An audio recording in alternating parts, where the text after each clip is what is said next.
que siempre se buscó o quedó reflejado, lo que siempre se buscó es tratar de lograr un equilibrio financiero dentro de las cuentas. A ver, ese manejo o ese equilibrio financiero que se busca al ejecutar no es algo caprichoso, sino que se hace también porque esto tiene control del Tribunal de Cuentas, no solo al final del ejercicio, como sería ahora, posterior a esto, digamos, sino durante todo el ejercicio tienen un seguimiento del Tribunal de Cuentas. Porque si no está debidamente acreditado, entonces se sanciona. Por eso siempre se busca el equilibrio en las finanzas. Lo que se puede decir, como decía, lo que establecieron es, o que se vislumbra, es que se puede hablar que hay una especie de equilibrio financiero. Eso sale porque del resultado da un pequeño superávit que representa solo el 0,02% del total de los recursos en ejecución. Por eso se puede decir que hay casi un equilibrio financiero en cuanto a la administración de recursos y donde fueron ingresados y gastados casi en su totalidad. También existen algunas variaciones, pero las variaciones sí se tienen que analizar dentro del contexto económico que atravesamos. Sabemos que el contexto económico en el 2024 fue caracterizado también por una elevada inflación, había una variabilidad y baja en la coparticipación, se bajó con respecto al 23, también bajó la recaudación y la cobrabilidad comparado de un año a otro. A pesar de eso, se logró un manejo equilibrado, tratando siempre de tener la operatividad y el funcionamiento del municipio, siempre respondiendo a las necesidades del contexto y no tanto a las presiones a veces políticas o apresuramientos.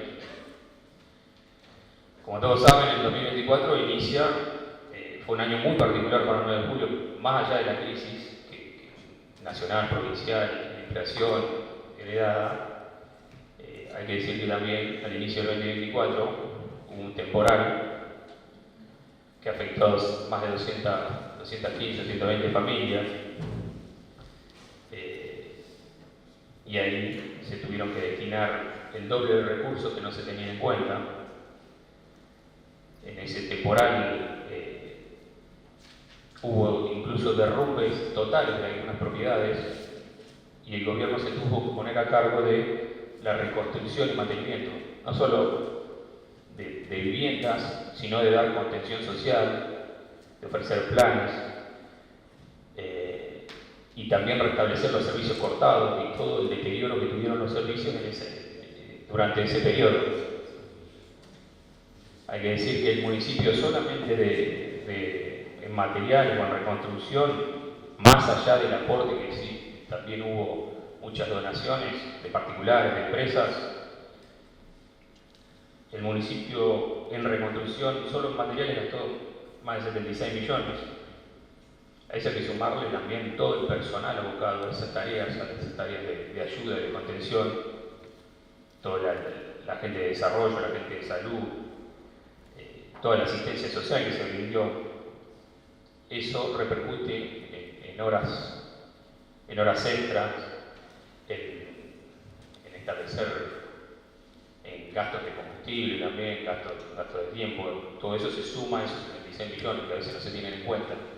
Bueno, con ese contexto y en el medio de una crisis que veníamos atravesando, sabemos una crisis que venía ya de un gobierno que se fue en el 2023 dejando prácticamente tierra arrasada, una crisis total, que es esa crisis nacional que afecta a la provincia también, ni hablar de los municipios que son los más afectados, son los que más resienten esos golpes.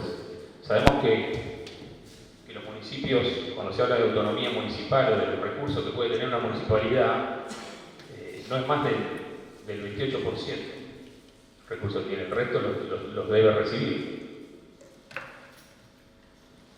Bueno, en este clima clima de incertidumbre, de inflación de un 118%, de un desequilibrio financiero, siempre es poco probable que se logren a rajatabla los objetivos propuestos o deseados. Pero ahora bien, a pesar de todas estas condiciones, sí se ve una política financiera enfocada en la realidad económica que atravesamos.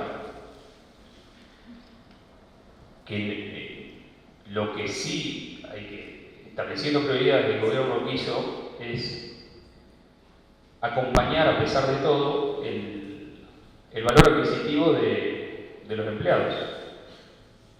Hay que decir que se continuaron durante todo el año con negociaciones, se hicieron mesas de diálogo, incluso se invitó a concejales, los gremios, y siempre se fue acompañando, a pesar de la crisis, se fue acompañando los aumentos. Que esos aumentos se hizo una recomposición, hasta un 150% se logró en el 2024. También es cierto que no se acompañó por todo el aumento de las tasas en la misma medida. Las tasas en el 9 de julio se aumentaron en mucha menor cantidad que se aumentaron en municipios vecinos, que se aumentaron 200, 300% más. Acá fueron por debajo de la inflación prácticamente. No se vio reflejado el aumento como si se vio en otros. Y eso también es un esfuerzo, y eso también pensar en los nuevojulienses que no tienen tantas innovaciones. En ese contexto también se priorizó siempre, se trató de no resentir los servicios de salud, por ejemplo. Sabemos que en época de crisis las consultas a los centros de salud aumentaron, también el pedido de medicamentos, como la atención de profesionales siempre se mantuvo. Se mantuvieron también los servicios sociales, se mantuvieron los subsidios, todo para contención también de todas aquellas familias afectadas. También sabemos que hay programas de provincia, nación, que vienen en desarrollo social, que exigen obtener profesionales por ley. Esos profesionales, esos contratados, se mantuvieron todos los contratos, no se resintió ninguno de esos servicios.